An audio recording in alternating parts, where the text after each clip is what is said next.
देवाची एवढी भक्ती केली तर देवाच्या नावाच्या पुढं त्यांच्या भक्ताचं नाव लागलेलं आहे, म्हणून आपण गणपती बाप्पा मोरया मोरया असं म्हटलं असं जातं. म्हणतो. आता जसं सार्वजनिक मंडळांमध्ये आरती होते गणपती बाप्पांची, तर ती अर्धीच होते, तर ते योग्य आहे का? घालिंग लोटांगण हा जो शब्द आहे, लोटांगण घालणं म्हणजे आपण काय करतो, आपल्या जे अष्टांग आहेत त्याने आपण भगवंताला नतमस्तक होतो, त्याला साष्टांग दंडवत आपण म्हणतो. पण घालिंग लोटांगण या शब्दाचा अर्थ आपण घेतला की स्वतःभोवती फिरणे, की जी ती प्रथा पडलेली आहे, पण ती एक प्रातिनिधिक स्वरूपामध्ये आपण ते स्वतःभोवती लोटांगण घेतो किंवा स्वतःभोवती आपण प्रदक्षिणा मारतो. पण त्याचा मूळ अर्थ आहे की भगवंतासमोर आपण लोटांगण घालणं, साष्टांग दंडवत घालणं. अच्छा, म्हणजे दंडवत करणे म्हणजे घालिंग लोटांगण हा, घालिंग मध्ये लोटांगण आहे. असं असतं. चित्रपटामध्ये एखादा हिरोने कोणता रोल केला असेल तर त्या रोल प्रमाणे आपण काय करतो, त्या गणपतीचे पोशाख करतो, कपडे घालतो आणि तसला गणपती आपण आपल्या घरामध्ये किंवा आपल्या मंडळामध्ये आणतो. त्यांनी आपली भक्ती तर होणारच नाही, पण त्याची विडंबना होईल आणि त्याचे दोष नक्कीच आपल्याला लागतील. तर 4 युगामध्ये आपण गणपतीचा आपण मगाशी उल्लेख पाहिला की सत्ययुगामध्ये तो सिंहावरती बसलेला 10 हाताचा आहे. त्या दृष्टीने तो गणपती बनवला तर तो योग्य आहे. त्रेतायुगाच्या दृष्टीने तो 6 हातांचा आणि तो मयुरावरती बसलेला असन, म्हणजेच अर्थात मोरावरती बसलेला, तर तो योग्य आहे. द्वापार युगामध्ये तो 4 हाताचा गजानन म्हणून आपण पाहतो, तो उंदरावरती बसलेला आहे आणि कलियुगामध्ये घोड्यावरती बसलेला. या व्यतिरिक्त जर अन्य कोणता गणपती बनवायचा असेल तर तो शास्त्रीय पद्धतीने असावा. आता जसं आपण म्हणतो की मद्यपान करणे, मांसाहार खाणे, तर हे आपल्या आध्यात्मिक जो आपला प्रवास आहे, तर त्यात अडथळा निर्माण करू शकतो का?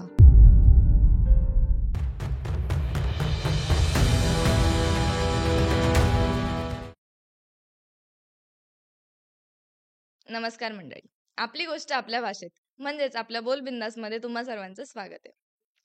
तर आजच्या या पॉडकास्टमध्ये आपण खूप काही गोष्टी डिस्कस केलेल्या आहेत, जसं की गणपती बाप्पा बसवण्याची प्रथा कशी आणि कुठून आलेली आहे, डीजे लावणं कितपत योग्य आहे, आणि तसंच मूव्हीजमध्ये बघून ज्या मूर्ती बनवल्या जातात त्या कितपत योग्य आहेत. ह्या सगळ्या गोष्टी जाणून घेण्यासाठी पॉडकास्ट शेवटपर्यंत नक्की बघा आणि सबस्क्राईब करायला विसरू नका.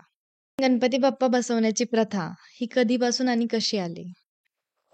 आपण जर पाहायला गेलो तर आपल्या सनातन वैदिक परंपरेमध्ये 5 प्रकारचे संप्रदाय प्रामुख्याने जगद्गुरु आदी शंकराचार्यांनी सांगितलेले आहेत. पहिला शैव संप्रदाय, दुसरा वैष्णव संप्रदाय, तिसरा शाक्त संप्रदाय, चौथा सौर संप्रदाय आणि जो 5वा आहे तो गाणपत्य संप्रदाय. त्यामुळं जगद्गुरु शंकराचार्यांनी सांगितल्याप्रमाणे आपण गाणपत्य संप्रदायामध्ये गणपती प्राणप्रतिष्ठा करतो. गणपती ही देवता आपली मंगलाची प्रतीक असल्यामुळे आपण जे कोणतंही कार्य असलं तर त्या मंगल कार्याच्या वेळेस आपण काय करतो की गणपतीची स्थापना करून त्या देवतेचं नमन करून आपण आपलं कार्य आरंभ करत असतो. अगदी त्याचप्रमाणे दरवर्षी आपण काय करतो, प्रत्येक चतुर्थीला आपण गणपतीची जर आराधना करतोच, पण विशेष करून आपण आपल्या भाद्रपदामध्ये जी चतुर्थी येते त्या चतुर्थीला आपण गणपतीची प्राणप्रतिष्ठा करतो आणि आनंद चतुर्थीला ती आपण विसर्जित करतो. त्यामुळं पूर्व परंपरेपासून ही आपली काही गणपतीची उपासना ही चालत आलेली आहे. गणपती बाप्पा मोरया हेच का बोललं जातं, म्हणजे मोरया आपण का बोलतो? त्याच्यामध्ये आपण जर पाहायला गेलो तो इतिहास 14व्या शतकामध्ये वामनराव शाळीग्राम हे थोर भक्त होऊन गेले, जे गाणपत्य संप्रदायाचे होते. ज्यावेळेस ते मोरेश्वर म्हणजे आपले मोरगावला आले, त्यावेळेस मोरगावमध्ये आल्यानंतर ते मयुरेश्वराची आराधना करू लागले. त्यांना अनेक वर्ष झालं त्यांची पत्नी पर्वती त्यांच्यापासून एकही अपत्य नव्हतं आणि अतोनात कष्ट करून, अतोनात आराधना करून, तपश्चर्या करून मयुरेश्वराची उपासना करत असताना भगवंत त्यांच्या स्वप्नामध्ये आले आणि ते म्हटले की आम्ही स्वतः तुमच्या पोटी अवतीर्ण होत आहे. आणि त्यावेळेस मयुरेश्वर म्हणजेच मोरया गोसावी म्हणून त्यांचा अवतार झालेला आहे. आपण त्यांना मोरया गोसावी हे ज्यावेळेस वामनरावांच्या पोटी जन्माला आलेले आहेत, त्यावेळेस त्यांना मोरया गोसावी म्हणून पुढे त्यांच्या कर्तृत्वाने किंवा त्यांच्या भगवंताच्या भक्तीने ते मोठे आपल्या महाराष्ट्रामधले गणपतीचे भक्त होऊन गेले. आणि त्याचबरोबर त्यांनी जे काही आपले अष्टविनायक आहे त्यांची उपासना त्यांनी केलेली आहे असं आपल्याला पाहायला भेटतं. तसंच अष्टविनायक वारीचं महत्व थोडक्यात सांगू शकता का? आता आपण पाहू शकतो की नेहमी आपण गणपती बाप्पा मोरया हं. ह्या जो वेळेस आपण उल्लेख करतो आणि अष्टविनायक यांचं एवढं मोठं घनिष्ठ नातं आहे. ज्यावेळेस मोरया गोसावी यांचा जन्म हा मोरगावला झाला. हां. त्याच्यानंतरून त्यांनी भगवंताची आराधना सेवा करत असताना ते पुन्हा चिंतामणी देवाच्या इथं त्या अरण्यामध्ये त्यांनी आराधना केलेली आहे. आणि तिथं आराधना केल्यानंतरून त्यांना मनशांती, त्यांना भगवत भक्ती आणि रिद्धी-सिद्धी प्राप्त झालेल्या आहेत. एकदा रिद्धी-सिद्धी प्राप्त झाल्यानंतरून ते पुन्हा मोरगावला आले आणि मोरगावला आल्यानंतरून जे काही दुःखी आहेत, पीडित आहेत, दुर्बल आहेत, त्यांना ते त्यांच्या रिद्धी-सिद्धीच्या मदतीने मदत करू लागले. त्यांची हां. सेवा करू लागले आणि तीच त्यांची वाढती प्रसिद्धी आणि त्यांच्यानंतरून त्यांचं कार्य हे विस्तार पाहू लागलं. आणि त्याचबरोबर जे काही अष्टविनायकच्या वाऱ्या आहेत, आठही गणपतींचं दर्शन ते घेत निघायचे. मग मयुरेश्वर आसन, मग पुन्हा सिद्धटेकला सिद्धविनायक आसन, पुन्हा पालीला बल्लाळेश्वर आसन, पुन्हा महडला हां. आपला वर्धविनायक आसन, हां. अशा आठही गणपतींचं दर्शन घेत शेवटी रांजणगावचा महागणपती महागणपती. ह्याचं दर्शन घ्यायचं हां, हां. आणि अशा पद्धतीने त्यांची वारी चालत राहायची.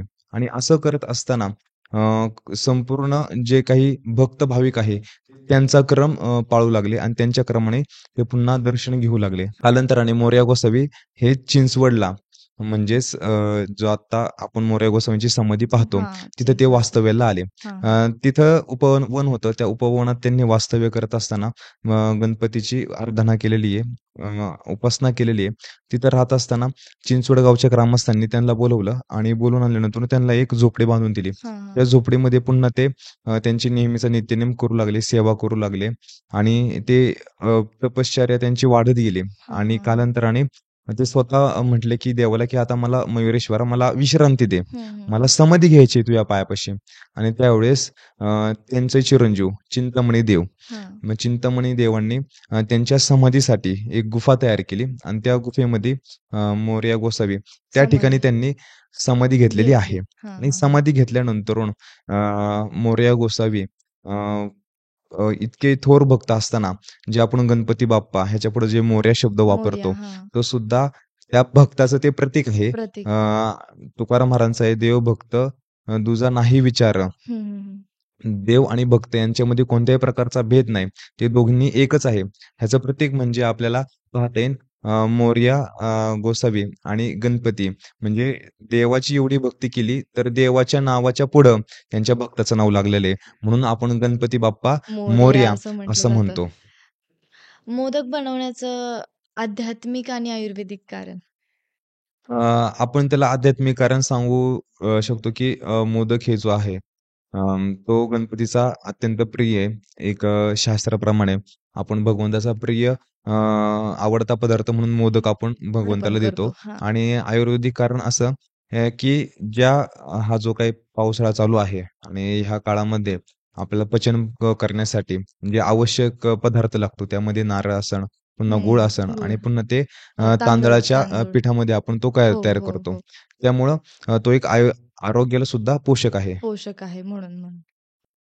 तसंच दुर्वा पण आपण गणपती बाप्पांना वाहतो. तर ते पण नक्कीच त्याला एक त्याची गंमत पण अशी आहे, की आपण ज्यावेळेस पाहतो, की शेतामध्ये आपल्या हरळी असते. हां, हां. आपण हरळी ज्यावेळेस शेतकरी काम करतो, त्यावेळेस ते आपण हरळी अशी आपण टाकून देतो. पण बरोबर. ज्यावेळेस गणपती येतात आणि त्यावेळेस तेच गणपतीला आपण वाहतो आणि तीच हरळी शेतातली ज्यावेळेस गणपती समोर जाते, त्यावेळेस ती काय होते, दुर्वा होते.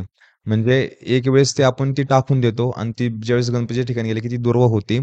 त्याचं कारण असं, की आयुर्वेदामध्ये हरळी हा ज्यावेळेस आपण एखादा आजारी असन, हां, ज्यावेळेस हां. उष्णता झाली असन, हां, हां. त्यावेळेस आपण हरळी खातात त्यांनी आणि त्याने थंड काय होतं, थंडावा हां, निर्माण हां, होतो हां. आपल्या शरीरासाठी. आणि त्यामुळंच जे काही आपले आहे, जसं आपण तुळस पाहतो, हो. तुळस सुद्धा आपण वारीमध्ये घेऊन जातो हां, आणि हां. किंवा आपल्या प्रत्येकाच्या घराच्या समोर काय असते, तुळस असते. तुळस असते. तुळस ही सुद्धा काय आपल्या आयुर्वेदामध्ये सांगितलेलं आहे, की तुळशीसारखा औषधी वनस्पती कोणती नाही. मग आपल्या शास्त्रामध्ये किंवा आपल्या धर्मामध्ये प्रत्येक ठिकाणी अशा काही वस्तू ह्या आपल्या संस्कृतीशी जोडल्या गेलेल्या आहेत, की त्या आपल्या आरोग्याला काही ना काही उपयोगी आहेत. उपयोगी म्हणून आहेत. त्यामुळं दुर्वा हे सुद्धा आपल्या आरोग्याला उपयोगी आहे. म्हणून तीच वनस्पती आपण गणपतीला अर्पण करतो. अर्पण करतो. हां, हां, हां. तर आता जसं सार्वजनिक मंडळांमध्ये आरती होते गणपती बाप्पांची, तर ती अर्धीच होते. तर ते योग्य आहे का? तसा विचार केला तर एक भक्त आणि ज्यावेळेस देवाची आराधना करतो, त्या देवाला अन्य कोणत्याही गोष्टीची अपेक्षा नसते, की बाबा त्या भक्तानी अशी-अशी काही ना काही गोष्टी करावी. पण भक्ताचं मन भरण्यासाठी तो काय करतो, देवाची आरास करतो. मग ती आरासामध्ये त्याला काय आपल्याला बंधन नाहीये. हां, आपण हां. म्हणजे ₹1 पासून खर्च करून ते हजारो कोटी रुपये खर्च करून तर आपण काय हां. करू शकतो, भगवंताची आरास करू शकतो. आणि पुन्हा ती ज्यावेळेस त्याची उपासना करतोय, मग आता आरती म्हणतो, पुन्हा त्याचं भजन करत असन, त्याहीमध्ये भगवंत कधी भेद निर्माण नाही करत, नाही की करत. बाबा हा चांगला आवाजात गातोय म्हणून ह्याचीच मला भक्ती पोचते माझ्यापर्यंत आणि ह्याचा हां. आवाज कर्कश आहे आणि कर्कश आहे. ह्याची काही मला भक्ती पोचणार नाही. नाही. असाही भगवंताचा भेद नसतो. हां, आता फरक एवढाच आहे, की जो काही आपल्याला नियम घालून दिलेला आहे, की हां. बाबा पूर्ण आरती म्हटली गेली पाहिजे. ती नक्कीच म्हटली गेली पाहिजे. कारण की त्याने आपण भगवंताच्या ठिकाणी आपली भक्ती अर्पण करतोय, हा त्यातला बरोबर. भाव पूर्ण आहे. हो. अर्धी आरती म्हटली त्यात काही भगवंत दोष कधीच देणार नाही. हं. पण निदान आपल्या मनाला आपण जागा असावं म्हणून आपण पूर्ण आरती म्हणावी. म्हणावी. हा एक साधा भक्ताचा नियम आपण पाळला पाहिजे. जिथं भक्त म्हटल्यानंतरून त्याला कोणत्याही प्रकारचं बंधन बंधन भगवंत नाही घालत नाही. नाही घालत. हां, हां. त्यामुळं भक्तिशास्त्र हे सर्वसामान्यांसाठी सहज आणि साध्या सोप्या भाषेमध्ये बोलायचं म्हटलं तर देव आणि भक्त ही एकमेकांचं जे नातं आहे, हं, हं, हं. ते नातं एकदम त्याच्यामध्ये आपण सख्य भक्ती म्हणतो, वात्सल्य भक्ती म्हणतो, अंतभक्ती म्हणतो. जे आपण नवविधा भक्तीचे प्रकार आहेत, त्या प्रत्येक भक्ती त्या भक्ताच्या ठिकाणी लागू होते. त्यामुळं असं कोणताही दोष त्या भक्ताला लागत नाही. पण नियम पाळावे प्रत्येकाने. प्रत्येकाने.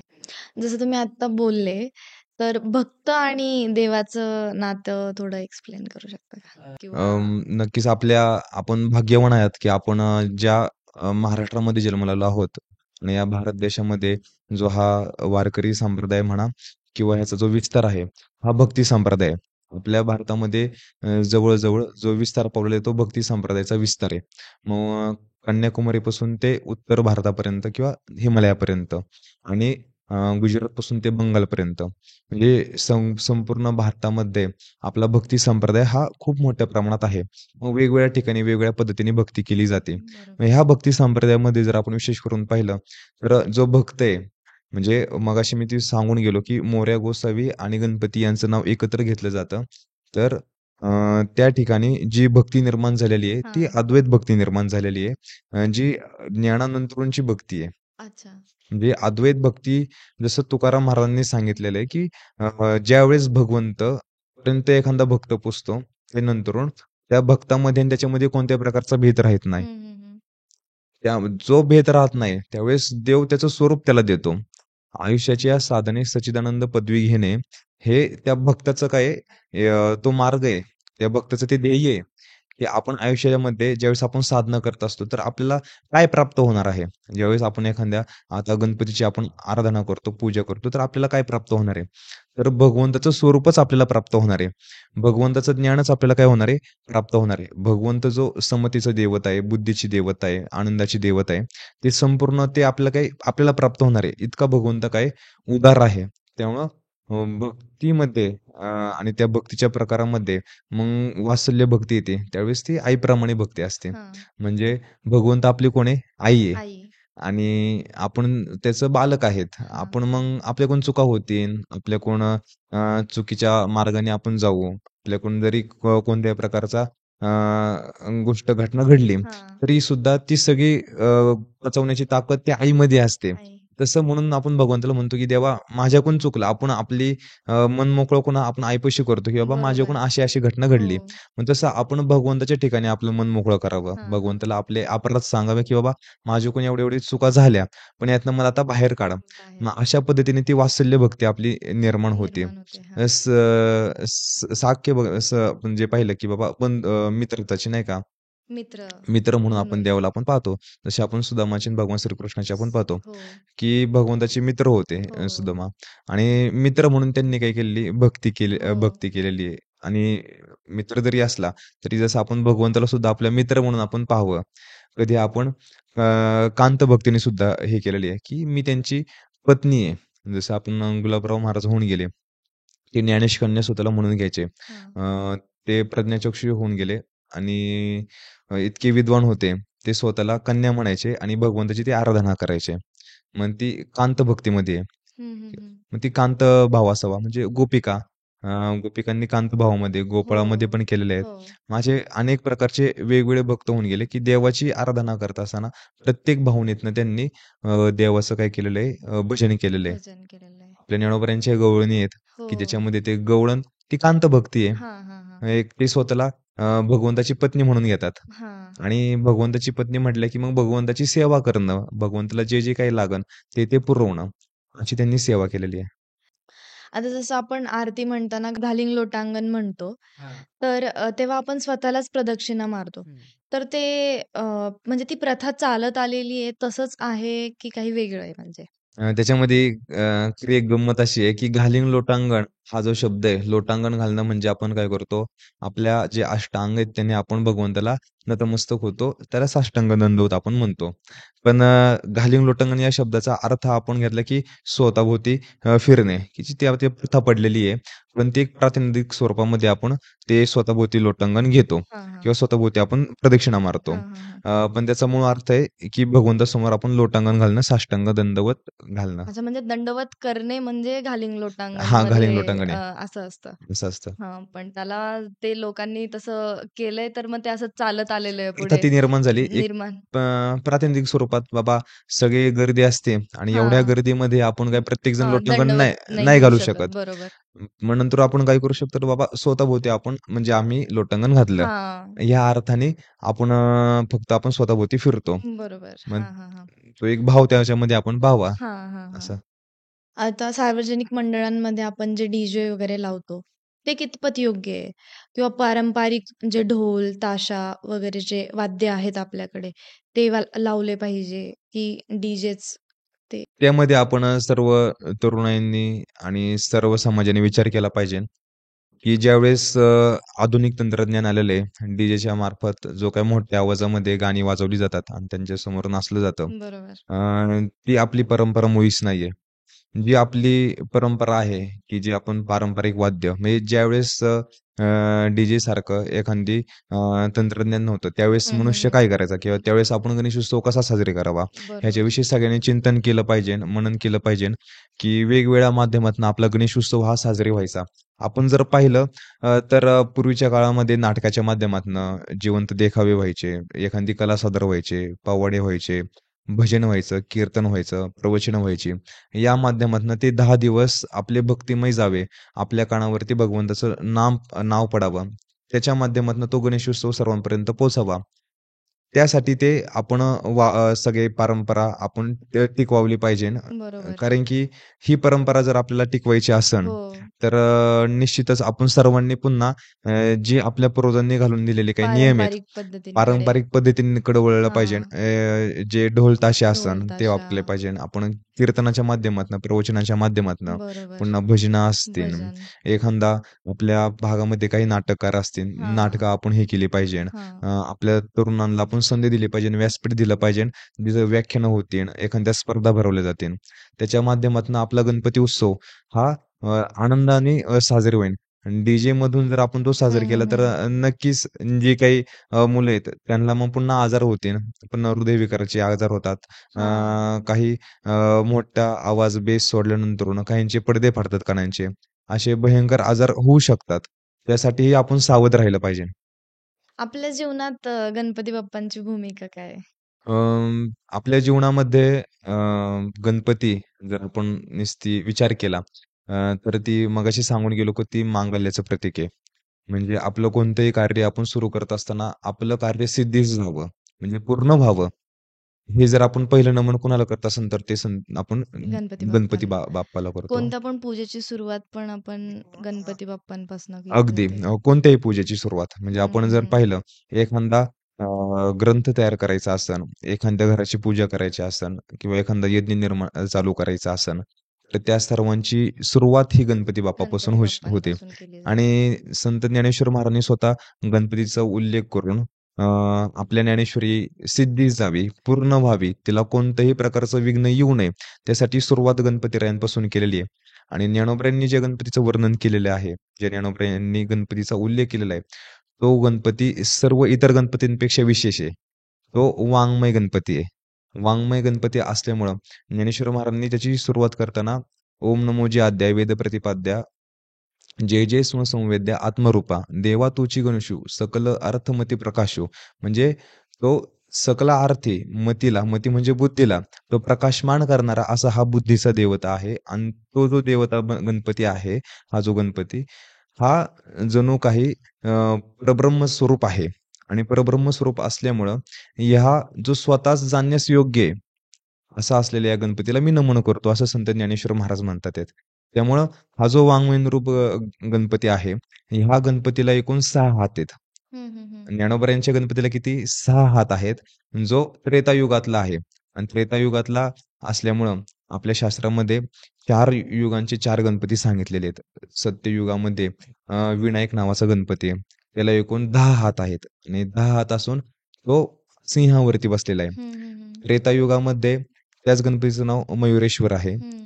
त्याला 6 हात आहेत आणि तो जो गणपती तो मोरावरती बसलेला आहे. हं, हं, हं. आणि पुन्हा द्वापर युगामध्ये जो गणपती त्याला एकूण 4 हात आहेत. हं, हं, हं. आणि 4 हात असून हा गणपती उंदरावरती बसलेला आहे. त्याला आपण गजानन म्हणतो, की जो आता आपण त्याची उपासना करतो. आणि धूम्रकेतू हा कलियुगातला गणपती हं, आहे, हं. ज्याला 2 हात किंवा 4 हात आहेत. आणि हा गणपती घोड्यावरती बसलेला आहे. अशी ह्या 4 गणपती सांगितलेले आहेत. आणि ह्या 4ही गणपतीपैकी ज्ञानोबा कोणता गणपती निवडलाय? तर तो गणपती निवडलेला आहे वाह! त्रेतायुगातला हं. जो 6 हात असलेला हं, गणपती हं, आहे. हं. हा गणपती निवडल्यामुळं ह्या गणपतीचे जे 6 हात आहेत, ते 6 हात हे आपल्या 6 शास्त्रांचं दर्शन करतात. पुन्हा ज्ञानोबांनी वर्णन करताना जे गणपतीच्या अंगावरती जो काही शेला आहे, हां, हां. ते शेल्यावरती हिरे लावलेले आहेत. हं, हं, आणि हं. ते हिरे म्हणजे आमचे रत्न, आमचे हिरे, ते आमचे सिद्धांत आहेत, हं, आमचे हं, हं. प्रमेय आहेत. आणि ते जे हिरे आहेत, ते त्या वस्त्रावरती एकदम घट्टपणे बांधले गेलेले आहेत किंवा शिवले गेलेले आहेत. मग ते प्रमेय सिद्धांत आमच्या त्या वस्त्रावरती आहेत आणि त्याचे जे काही घुंगरू आहेत, त्या हं. घुंगरूंला कला म्हटलेलं आहे. म्हणजे ते घुंगरू ज्या घंट्या आहेत, त्यांना काय म्हटलेत? कला म्हटले. म्हणजे जे घंटी असते ती खणखण करते हो. आणि कला सुद्धा कशी आहे? खणखण करणारी खणखण आहे. करणारी. आपल्याला सर्वांना ती आकर्षित करणारी आहे, बरोबर. मनोरंजन करणारी हो. आहे. एखादी घंटा पडली तरी चालेल, हां. पण आमचे सिद्धांत पडता कामा नये. पडता म्हणून ते कामा कुठे लावलेले आहेत? ते शालीवरती शालीवरती. बांधले गेलेले आहेत. हां, हां, हां. असे रूपकात्मक गणपतीचं वर्णन केलेलं आहे. आणि हा गणपती ओम स्वरूप आहे. ओमाच्या आकाराचा आहे. हं, हं, हं. तो परब्रह्म स्वरूप आहे. आणि अशा अर्थाने गणपतीचं जे वर्णन केलेलं आहे, हं, हं. म्हणजे 6 हातांमध्ये शास्त्र असतील, हे वाङ्मयीन गणपती म्हणून आपण ज्ञानोबा गणपती पाहतो. त्यामुळं ज्ञानेश्वर महाराजांनी मंगल करताना सुद्धा गणपतीचं केलेलं आहे. पुन्हा आपल्या कोणत्याही विधीमध्ये आपण गणपतीचं वर्णन किंवा गणपतीचं जे काही मंगल करतो, त्या मंगलाचरणामध्ये सुद्धा आपण जर पाहायला गेलं तर 3 प्रकाराने आपण मंगल करतो.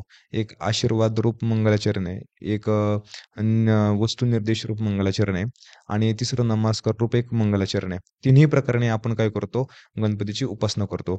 या ठिकाणी ज्ञानेश्वर महाराजांनी वस्तुनिर्देश रूप मंगलाचरण केलेलं आपल्याला पाहायला भेटतं. तर गणपती बाप्पांच्या वेगवेगळ्या प्रकारच्या मूर्ती बनवल्या जात आहेत. तर त्या शास्त्रीय पद्धती किती बरोबर आहेत आणि किती चुकीचं आहे असं बनवणं? आपण त्याच्यावरती बारीक विचार केला पाहिजे सर्वांनीच जे गणपतीचे भक्त आहेत आणि जे आपल्या घरामध्ये गणपती बसवतात त्या सर्वांनीच केला पाहिजे. कारण की आपण जशी इच्छा करू तसे ते कारागीर बनवणार आहेत. त्यामुळे त्या काही बरोबर. कारागिरांची काही चूक नाही त्याच्यामध्ये. पण जे काही भक्त मंडळी आहेत त्यांनी विचार केला पाहिजे. आपल्या ज्यावेळेस गणपती आपल्याला घरी आणायचा आहे, त्यावेळेस आता आपण पाहिलं की आपल्याला 4 युगामध्ये 4 प्रकारचे गणपती आहेत. मग त्या गणपतींचा आपण विचार केला पाहिजे. आपल्या शास्त्रांनी सांगितल्या पद्धतीने आपण त्या गणपतीचा विचार केला पाहिजे. त्याला 4 भुजा असतात. तो उंदरावरती बसलेला असतो. त्रेतायुगामध्ये तो सिंहावरती अ, अ, जर आपण पाहिलं तर हां, 4 हां. युगामध्ये आपण हां. गणपतीचा आपण मगाशी उल्लेख पाहिला, की सत्ययुगामध्ये तो सिंहावरती बसलेला 10 हाताचा आहे. त्या बरोबर. दृष्टीने तो गणपती बनवला तर तो योग्य आहे. हं, हं, हं. त्रेतायुगाच्या दृष्टीने तो 6 हातांचा आणि तो मयुरावरती बसलेला असन म्हणजेच अर्थात मोरावरती बसलेला हं, तर तो हं, हं. योग्य आहे. द्वापार युगामध्ये तो 4 हाताचा गजानन म्हणून आपण हं, पाहतो. हं, हं. तो उंदरावरती बसलेला आहे आणि कलियुगामध्ये घोड्यावरती हं, बसलेला. हं, हं. या व्यतिरिक्त जर अन्य कोणता गणपती बनवायचा असेल तर तो शास्त्रीय पद्धतीने असावा आणि शास्त्रीय पद्धतीने बसवत असताना त्याच्यामध्ये कोणतीही विडंबना त्याची गणपतीची होईल, हं, हं. असा आपण ती काळजी घेतली पाहिजे किंवा आपण अपेक्षाही करून नसावी, की एखादा कार्टूनचा तो असावा. जसं आता हां. आपण पाहतो, की वेगवेगळे बरोबर. कार्टून आहेत आणि ते आपल्या मुलांना आवडावेत म्हणून त्या कार्टूनचे आपण तसले गणपती बनवून आणतो किंवा हां. एखाद्या विशिष्ट चित्रपटा प्रसिद्ध झालाय आणि त्या हं, हं, हं. चित्रपटामध्ये एखादा हिरोने कोणता रोल केला असेल, हं. तर त्या रोलप्रमाणे आपण काय करतो, त्या गणपतीचे पोशाख करतो, कपडे घालतो आणि तसला गणपती आपण आपल्या घरामध्ये किंवा आपल्या मंडळामध्ये आणतो. अ, त्याने आपली भक्ती तर होणारच नाही, हां, पण हां. त्याची विडंबना होईल आणि त्याचे दोष नक्कीच आपल्याला लागतील. कारण की आपण आपल्या देवतेची काय करतोय? विडंबना करतोय. विडंबना करतो. ह्याचा विचार आपण सर्व भक्तांनी केला पाहिजे, की आपल्या परिसरामध्ये किंवा आपल्या घरामध्ये जर असा कुठं गणपती दिसला आणि असा गणपती कोणी आणत हं, असेल, हं, तर हं. त्याला कृपया आपण कळवावं, की "बाबा देवतेची विडंबना होईल, असंही तू कोणतं कृत्य करू नको." करू नको. जेणेकरून आपल्या धर्माचं नाव कुठं बदनाम होईल, हं, ह्याची हं. काळजी आपण प्रत्येकाने घेतली पाहिजे. बरोबर. आता जसं आपण बघितलंय, की प्रत्येक युगामध्ये वेगवेगळे गणपती बाप्पांचे प्रकार झालेले आहेत. जसं की 4 हाताचा गणपती, 6 हातांचा गणपती, कलियुगामध्ये 2 हातांचा गणपती. तर आपल्याला असं काही बंधन आहे का, की आता जर कलियुग चालू आहे, तर मग आपण 2च हातांचा गणपती बसवला पाहिजे, असं काही बंधन आहे का त्यात? नाही तसं रिस्ट्रिक्शन कोणत्याही गोष्टीचं नाही. आपण जर पाहिलं तर गणपती आपली सुपारी सुद्धा असते. त्यामुळं ते तर आहेच. असं बंधन कोणतं नाही कारण हां. की भगवंताने आपल्या भक्ताला आराधना करण्यासाठी असं कोणत्या प्रकारचं बंधन घातलेलं नाहीये. जर शक्य असेल तर आपण 6ही हाताचा करू शकतो, 4ही हाताचा करू शकतो आणि 2ही हाताचा करू शकतो. त्यामध्ये कोणत्याही प्रकारचं म्हणजे ते बंधन आपल्याला नाहीये. शास्त्रीयरित्या बरोबर आहे. हां, त्याचं बरोबर आहे. काही बंधन नाहीये बंधन नाही. आपल्याला. फक्त बंधन आपल्याला ह्याचं आहे, की तो गणपती कोणत्याही विशिष्ट चित्रपट गाजलाय आणि त्या चित्रपटाचा पोशाख घालून तो गणपती असेल, तर त्याचं हां, आपल्याला हां, नक्कीच हां. बंधन आहे. कारण की ती आपली विटंबना आहे. हां. कारण की आपण गणपती देवतेची उपासना करत असताना बरोबर. त्या मूळ स्वरूपाची उपासना आपल्याकडून व्हावी. जो भगवंताचं मुख्य स्वरूप जे परब्रह्म स्वरूप आहे, त्या स्वरूपापर्यंत आपण जावं. हं, हं, हं. भगवंताची जी काही आपण म्हणतो, की बुद्धीची देवता आहे आपल्या गणपती आहे, ती रिद्धी-सिद्धी त्याच्याकडून आपल्याला प्राप्त होते. बरोबर. त्याची सेवा केल्यानंतर आपल्या अंतःकरणामध्ये जो भक्तिभाव निर्माण होतो, तो भक्तिभाव निर्माण व्हावा. हं, हं. यासाठी आपण गणपतीचे उत्सव हा आपण करतो, करतो. की ज्या ह्या 10 दिवसामध्ये आपल्या घरामध्ये, आपल्या संपूर्ण महाराष्ट्रामध्ये आपण पाहतो एक हं. चैतन्याचं वातावरण एक निर्माण होतं आणि बरोबर. ते वातावरण टिकवण्यासाठी आपण काही बंधनं आपण पाळलीच पाहिजे. पाळलीच पाहिजे. बरोबर. आता जसं सगळ्या प्रेक्षकांना आपण सांगितलेलंच आहे, तर डेकोरेशन करताना आपण काही चुका नाही केल्या पाहिजे.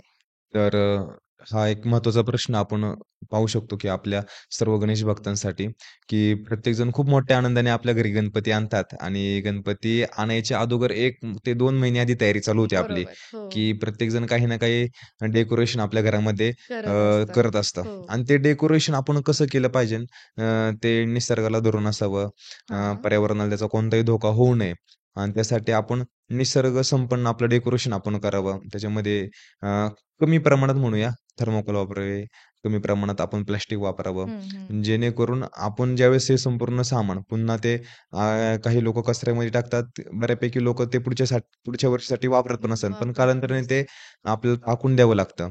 पण ते टाकून न देता आपण चांगल्या नैसर्गिक पद्धतीने जेणेकरून आपले शिवाजी महाराजांचा एखादा देखावा असन, हं, हं. आपल्या ज्ञानोबा तुकोबऱ्यांचा एखादा चरित्रात्मक आपला देखावा असन, असा जो घरामध्ये आपण करू शकतो किंवा आपल्या भारतामध्ये वेगवेगळ्या प्रकारची मंदिरं आहेत. ते मंदिरांची प्रतिकृती आपण आपल्या घरामध्ये तयार करू शकतो.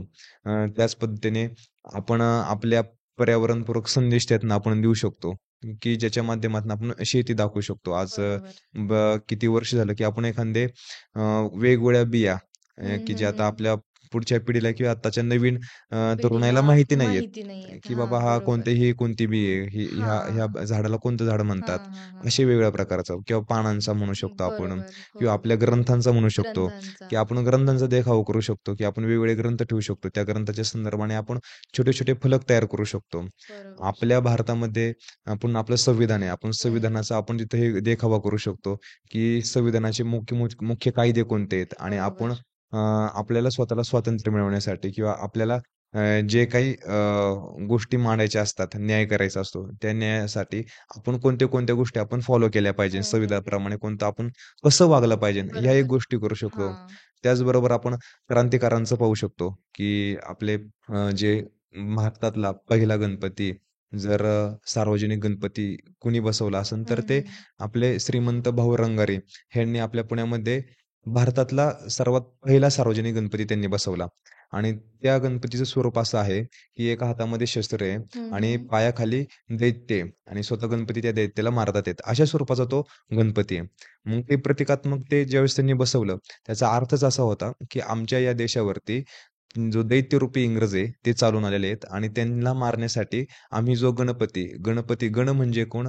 सर्व गण म्हणजे जे काही लोक आहेत, जो काही समाज आहे, हं, हं, हं. त्या गणाचा, ज्या समाजाचा हं. पती म्हणजे मालक किंवा त्याला म्हणता येईल नेता. हं, हं, असा हं. जो गणपती ह्या सगळ्या गणाचा, सगळ्या समाजाचा नेता किंवा मार्गदर्शक जर असन, तर तो आमचा गणपती आहे. आणि हा गणपती ज्यावेळेस बसवला, त्याचा अर्थच असा होता, की ह्या इंग्रजांना देशातनं हाकलून लावण्यासाठी हा गणपती आम्ही विराजमान केलेला आहे. हां, हां, हां. आणि तो सार्वजनिक गणपती बसवल्यानंतरून संपूर्ण भारतामध्ये लोकमान्य टिळकांच्या माध्यमातनं गणेश उत्सव साजरा व्हावा, साजरी. हां. हे त्यांनी पुढं त्याचा प्रचार-प्रसार हं, हं, त्यांच्याकडून हं. झालेला आहे. आणि त्यामुळं गणपती आज संपूर्ण भारतामध्ये मंडळाच्या माध्यमातून बसवला जातो आणि मोठ्या उत्सवामध्ये म्हणजे सुरुवातीची भूमिका आपली काय होती? हां. तर ती आपले देशभक्तीरूप हा गणपती असावा. असावा. पण आज त्याची भूमिका आपण एक डी-जेच्या माध्यमातून म्हणू शकतो किंवा वेगवेगळ्या प्रकारचे आपण नाच-गाणी त्याच्यासमोर करतो आणि बरोबर. आज त्याच्याकडे आपण कुठं घेऊन चाललोय हो. ह्याचा बारकाईने आपण विचार केला पाहिजे, केला पाहिजे. की आमचा ज्यावेळेस भाऊ रंगारेंनी गणपती हं, बसवलाय, हं. त्यावेळेसचा गणपती हा आमचा देशसेवेचा होता. हां, आणि कशाचं आज प्रतीक आपला होतं जर आणि आज आपलं देशामध्ये आपली जर पाश्चिमात्य संस्कृती आपण त्या निमित्ताने आणतोय, तर ते नक्कीच आपण चिंताजनक आहे. विचार केला पण हा पाहिजे. विचार केला पाहिजे आणि हा विचार आपण बदलून पोहोचवला पाहिजे, की परिवर्तनशील पाहिजे समाज. त्यातनं आपण जे आपलं डेकोरेशन असेल, हां, हां. जेणेकरून आपल्या समाजामध्ये काही ना काही परिवर्तन होईल. तितकीच आपण मंडळांकडेही काळजी घेतली पाहिजे, की मंडळातनं पण जो बरोबर. काही संदेश जाईल, हां, तो हां, हां. आपला समाज परिवर्तन करणारा असावा. करणार असावा. समाजामध्ये काही ना काही बदल व्हावे. बदल घडून येईल. आपले जर तुम्ही महाराष्ट्रामध्ये पाहिलं, तर जसं गणपती उत्सव आहे, तसे अनेक उत्सव आपल्या भारतामध्ये आपण करतो किंवा बरोबर. महाराष्ट्रामध्ये पण आपले होतात. बरोबर. मग वारीपासून असन, ज्योतिबाची यात्रा असन, खंडोबाची यात्रा हं, असन, हं, हं. वेगवेगळ्या प्रकारचे जत्रा असतील, गावोगावच्या जत्रा असतील. अशा प्रत्येकामध्ये आपण समाज एकत्र येतो. समाज एकत्र येऊन तो उत्सव साजरे करतो आणि उत्सव साजरे केल्यानंतर तो खातो-पितो, नवीन कपडे घालतो आणि निघून जातो. त्याच्यामध्ये संदेश काय घेऊन जातो? बरोबर. हो. आणि हे सगळे उत्सव संदेशात्मक आहेत. संदेशात्मक आहेत. कारण त्यांची सुरुवातच स एका संदेशापासून संदेशातनं झालेली झालेली आहे. आहे. जसं आपण पाहिलं, की बरोबर. अ, देशाला स्वातंत्र्य करण्यासाठी हा साठी सार्वजनिक सार्वजनिक गणपतीची गणपतीची ची सुरुवात स्थापना झालेली आहे केली होती. हो, आणि सुरुवात झाली बरोबर. होती. हो. आणि हे आत्ताचा जो उत्सव आहे, तो पण हां. त्या हेतूने आपण आता ठीक आहे, आता आपल्याला स्वातंत्र्य नाही पाहिजे नाही. बरोबर. पण आता जे समाजामध्ये कोणत्या अडचणी असतील, अडचणी होत असतील त्याच्या त्याच्यावरती आपण विचार केला पाहिजे आणि त्या बरोबर. प्रकारचे देखावे आणि आपण प्रतिकृती उभ्या करून उभ्या त्या करून लोकांना मार्गदर्शन त्यांना कसं करता येईल. बरोबर. त्याच्या निमित्ताने तो संदेशात्मक आपला उत्सव व्हावा यंदाचा. हां, असं हां. आपण सर्वांनी आणि सर्व गणेश मंडळांनी आणि प्रत्येक घरामध्ये जो काही गणपती आपण बसवणार आहे, त्यातनं आपण हा नेहमी घ्यावा, की संदेशात्मक आपला गणेशोत्सव व्हावा. काही ना काही बरोबर. समाजामध्ये परिवर्तन निर्माण होईल. बरोबर, बरोबर. आत्ताची जी पिढी आहे, यंग जनरेशन जे आहे, तर त्यांनी अध्यात्माकडे कधी वळायला पाहिजे आणि ते वळायला पाहिजे तर ते कसं? हा खूप म्हणजे मला आवडता प्रश्न विचारला तुम्ही. कारण की अध्यात्माकडे वळण्याचं वय हे आपल्या शास्त्राप्रमाणे तारुण्याचं वय आहे. एकदम आपण ज्यावेळेस घरामध्येच आपण वाढत असतो, बरोबर. त्यावेळेस घरापासूनच ती एक सुरुवात होते. लहानपणापासून त्याचे संस्कार आपल्यावरती होत असतात. लहानपणी ज्यावेळेस आपले आई-वडील आपल्याला मंदिरामध्ये घेऊन जातात, त्यावेळेस आपल्याला माहीत नाही ती मूर्ती नक्की कोणत्या देवतेची आहे. पण त्या देवतेच्या ठिकाणी आपल्याला मस्तक टेकवायचंय, हे एवढंच बरोबर. आपल्याला सांगितलेलं हो, असतं आणि हो. तिथूनच खरी अध्यात्माची सुरुवात आपली होत सुरुवात असते. होते. आणि घरामध्ये असलेलं भजन कीर्तन असन, वारकरी अभंग असतील, कीर्तन असतील आणि ज्यावेळेस हे आपण आपल्या कानावरती कुठं ना हं, कुठं हं, पडत हं. असतं, तीच आपली एक अध्यात्माची सुरुवात आहे. आणि तारुण्याच्या काळामध्ये जर आपण परमार्थ चालू केला, तर आमचे गुरुवर आहेत डॉक्टर नारायणबाबा जाधव. ते सांगतात त्यांच्या प्रवचनातनं, की अध्यात्माची सुरुवात ही एकदम तारुण्यामध्ये व्हावी. जशी ज्ञानेश्वर महाराजांनी अवघ्या 16व्या वर्षी ज्ञानेश्वरी लिहिली. बरोबर. अगदी त्या वयामध्ये आपला परमार्थ चालू व्हावा आणि संपूर्ण आयुष्य आपलं उरावं. म्हणजे आपल्याला परमार्थ तारुण्यात चालू झाला, तर पुढचे अनेक वर्ष म्हणजे साधारण 50-60 वर्ष आपल्याला तो परमार्थ जगता येतो. ही त्यातला एक बारकावा आहे. आपण सुरुवातच 60व्या वर्षी करतो. आणि जेमतेम पुढचे 10 वर्ष आपल्याला भेटतात. त्यामुळे परमार्थाचा आनंदही आपल्याला घेता येत घेता नाही. येत नाही. त्यामुळं बरोबर. तारुण्यात परमार्थ चालू व्हावा आणि आयुष्याच्या शेवटपर्यंत आपण तो करावा. पण तो आनंद आपल्याला आयुष्यभर आयुष्यभर घेता येतो. घेता येतो. बरोबर, म्हणून तो बरोबर. सगळ्या तरुणांनी त्याकडे लक्ष द्यावं, हां, की हां, हां. अध्यात्म हा काही म्हातारपणी करण्याची गोष्ट नाहीये. तुकोबराय म्हणतात एका अभंगामध्ये, की जसं नारळ आहे आणि एखादा नारळ सडका असन, खराब असन, नासका असन, तो भगवंताला चालत नाही. नाही. बरोबर. भगवंताला नारळ कसा लागतो? एकदम ताजा, ताजा. टवटवीत आणि जो नारळामध्ये चांगल्या प्रकारचं खोबरं आहे, बरोबर. असं भगवंताला आपण अर्पण करतो. हो. अं, पण आपण खराब नारळ अर्पण नाही करत. तसं ज्यावेळेस आपला ध्येय चांगला असतो, जो तारुण्यामध्ये तो तेजस्वी असतो, त्याच्यात बरोबर. ऊर्जा असते, हां, हां, हां. त्यावेळेस तो ध्येय आपण भगवंताला अर्पण अर्पण करावा. करावा. आपण पार म्हातारं-कोतारं होतो आणि हा ध्येय घरातले पण ठेवत नाही. त्याला मग आपण आपण आणि भगवंताला अर्पण त्यावेळेस करायला आपण म्हणतो जातो. आता शेवटचा पर्याय कुठंच नाही. आपण मग भगवंता आणि त्यावेळेस मग भगवंताकडेही गेलं, तरी आपल्याला ना नामस्मरण करता येतं, ना पंढरीच्या वारीवरती आपल्या वाटेवरती चालता येतं. बरोबर. त्यामुळं आपला परमार्थही तिथं सिद्धीस जात नाही. बरोबर. एकच गोष्ट राहते पश्चाताप. त्याच्या हां. व्यतिरिक्त आपल्याला काहीच होत नाही. बरोबर, बरोबर. आता जसं आपण म्हणतो, की मद्यपान करणे, मांसाहार खाणे, तर हे आपल्या आध्यात्मिक जो आपला प्रवास आहे, तर त्यात अडथळा निर्माण करू शकतो का? नक्कीच होतो. कारण की आपल्या शास्त्रामध्ये सांगितलं गेलेलं आहे, की आपलं अन्न हे सात्विक अन्न असावं. रजोगुण्य किंवा तामसी अन्न नसावं. ज्या अन्नाने आपली बुद्धी स्थिर होईल असं अन्न असावं. त्याच्यामध्ये कोणत्याही प्रकारचा मांसाहार नसावा, कोणत्याही प्रकारचं व्यसन नसावं. व्यसन नसावं. एखादी जर दृष्टांत सांगायचा म्हटला, तर एखाद्याने एकदम मेहनत करून, कष्ट करून 10-15 वर्ष कष्ट केले आणि एखादी BMW नावाची गाडी त्यांनी विकत घेतली. BMW गाडी विकत घेतल्यानंतरून ती गाडी त्यांनी घरी आणली आणि त्या गाडीमध्ये जर त्यांनी पाणी ओतलं, तर ती गाडी हं. चालेल का? नाही. नाही चालणार. तरी पण आपण तर काय करतो, त्या गाडीमध्ये काळजी घेतो आणि त्या गाडीमध्ये पेट्रोल ओततो आणि मग ती गाडी पळते. अगदी त्याप्रमाणे आपल्याला हा देह प्राप्त झालेला आहे आणि हा देह प्राप्त झाल्यानंतर आता फक्त त्यांनी कष्ट 10-15 वर्ष केलं. हं, हं, तरी हं. तरी त्याला कळतं की गाडीत कधी पाणी ओतू नये. पण हा देह इतक्या आई-वडिलांच्या कृपेने आपल्याला हा देह प्राप्त झालेला असतो. भगवंताच्या कृपेने हा आपण जिवंत राहतो आणि हा देह प्राप्त होतो आणि ह्या देहामध्ये जर आपण वेगवेगळ्या प्रकारचे व्यसनं टाकत असू, वेगवेगळ्या प्रकारचे आपण पदार्थ त्याच्यामध्ये भरत असू, तर ते आपण भरल्यानंतर हा देह चांगला राहील का? तो बरोबर. खराब होणार आणि तो खराब होणार. शेवटपर्यंत आपला टिकणार पण नाही.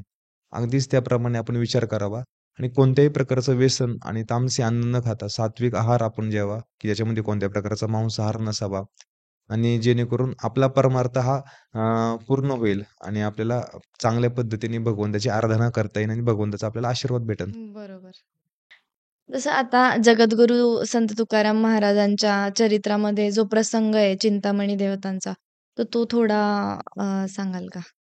त्यामध्ये आपण जर पाहिलं तर संत महिपती महाराजांनी आपल्या चरित्रामध्ये उल्लेख केलेला आहे, की ज्यावेळेस ते तुकाराम महाराजांचं चरित्र लिहित असताना तो प्रसंग आलेला आहे त्यामध्ये, की चिंतामणी देव म्हणजे अर्थात जे आपले थोर गणेश भक्त मोरया गोसावी यांचे चिरंजीव, हं, हं. ते चिंचवडमध्ये राहत असताना त्यावेळेस त्यांना समजलं, की तीर्थक्षेत्र देहूमध्ये तुकाराम महाराज नावाचे एक प्रसिद्ध संत आहेत आणि त्या संतांना त्यांनी आमंत्रण केले हं. आणि ज्यावेळेस मग तुकाराम महाराज स्वतः चिंतामणी देवांच्या घरी आलेले आहेत. म्हणजे अर्थात चिंचवडमध्ये तुकाराम महाराज ज्यावेळेस गेले, मोरया गोसावी यांच्या समाधीचं दर्शन त्यांनी घेतलं आणि दर्शन घेतल्यानंतरून चिंतामणी देवांनी पंगत बसवलेली आहे. सगळे पंक्तीला बसलेले असताना तुकाराम महाराजांसाठी एक पात्र वाढलेलं आहे. पुन्हा गणपतीरायांसाठी एक पात्र आहे आणि स्वतः चिंतामणी देव बसलेले आहेत. आणि त्यावेळेस आणखीन एक पात्र म्हणजे पांडुरंगाचं पात्र आहे. हां, हां. आणि असं करून ज्यावेळेस पांडुरंग परमात्म्याला त्यांनी विनवणी केली, की "देवा तुम्ही स्वतः जेवायला या" आणि स्वतः गणपतीला पण त्यांनी विनवणी केलीत, की "बाबा जेवायला या." हं, हं, आणि हं. चिंतामणी देवांनी म्हटलीत, की "गणपतीचं दर्शन आम्हाला होईल त्या निमित्ताने." आणि ज्यावेळेस तुकाराम महाराजांनी चिंतामणी देवांच्या आज्ञेने गणपतीला विनवणी केली, त्यावेळेस काय गणपती जेवायला आले नाही. आले नाही. आणि मग इतक्या वेळ झाला देव येत नाही, असं सगळ्या चिंतामणीलाही दुःख वाटलं. पण ते म्हटले, की "थांबा, देव कुठेतरी कामामध्ये अडकलेले आहेत." मग कोणतं काम आहे? ज्यावेळेस काही थोड्या वेळाने देव आलेत, त्यावेळेस देवाचे वस्त्र सगळे ओले होते आणि मग त्यावेळेस तो प्रसंग त्यांनी सांगितला, की देव ज्यावेळेस युद्धामध्ये अडकले होते, त्यावेळेस ते समुद्रामध्ये युद्ध करत होते आणि त्या युद्धामध्ये अडकले असताना त्यानंतरून ज्यावेळेस इथं आलेत म्हणून त्यांना उशीर झालाय. आणि ज्यावेळेस पाहिलं की वस्त्र सगळे देवाची ओली झालेले आहेत, मग ते कळलं की देव पाण्यामध्ये होते, हं. समुद्रामध्ये होते. आणि ही प्रचिती ज्यावेळेस चिंतामणी देवांना आली, की मग त्यांना कळलं की तुकाराम महाराजांचा अधिकार काय आहे, की गणपती आणि पांडुरंगाची उपासना करत असताना गणपती स्वतः तुकाराम महाराजांच्या बोलवण्यावरतून येतात आहेत. आणि त्यावेळेस मग दोन्ही जे भक्त आहेत म्हणजे तुकाराम महाराज आणि चिंतामणी देव यांनी गणपतीरायांचं दर्शन घेतलेलं आहे, मोरया गोसावींचं दर्शन घेतलेलं आहे. म्हणजे जे काही गाणपत्य आणि तुकाराम महाराज हे वैष्णव संप्रदायातले वैष्णव भक्त, हे दोन्ही जरी असले वेगवेगळ्या संप्रदायातले, तरी त्यांचं सालोक्य आणि त्यांचं प्रेम हे एवढं होतं की दोन्ही संप्रदाय एकच जणू काय अशी दोघांनी आराधना आणि दोघ्या भक्तांनी आराधना केलेली आपल्याला गणपतीची पाहायला भेटते. तर आता आपल्या प्रेक्षकांसाठी एक शेवटचा संदेश तुम्ही काय द्याल? नक्कीच यंदाचा 2025चा जो आपला काही गणपती उत्सव आहे, या उत्सवामध्ये आपण सर्वजणांनी मगाशी सांगितल्याप्रमाणे संदेशात्मक यंदाचा उत्सव असावा. आणि ज्या माध्यमातून आपल्या गणेश मंडळ असन, आपल्या घरगुती गणपती असन, त्यातनं जे काही आपण डेकोरेशन करू, हं. जे काही आपण मंडळामध्ये उपक्रम घेऊ, ते उपक्रमामध्ये समाजामध्ये काही ना काही परिवर्तन निर्माण होईल. आपण त्यामध्ये काही उपक्रम करू शकतो, गोसेवेचे उपक्रम करू शकतो. आपण पर्यावरणाचे करू शकतो. त्याच पद्धतीने आपण वेगवेगळ्या प्रकारच्या स्पर्धा ठेवून आपल्या तरुणांना आपल्या अध्यात्माकडं कसं आपण बोलू शकतो. त्यातनं कीर्तन, प्रवचन असन, भजन असन, अशा वेगवेगळ्या प्रकारच्या आपण गोष्टी उपक्रमाच्या माध्यमातून आपण करू शकतो. हा आपण जाताना संदेश प्रत्येकाने आपल्या आजूबाजूच्या परिसरामध्ये कळवावा आणि हा उपक्रम काही ना काही आपण करावा. बरोबर. रामकृष्ण हरी.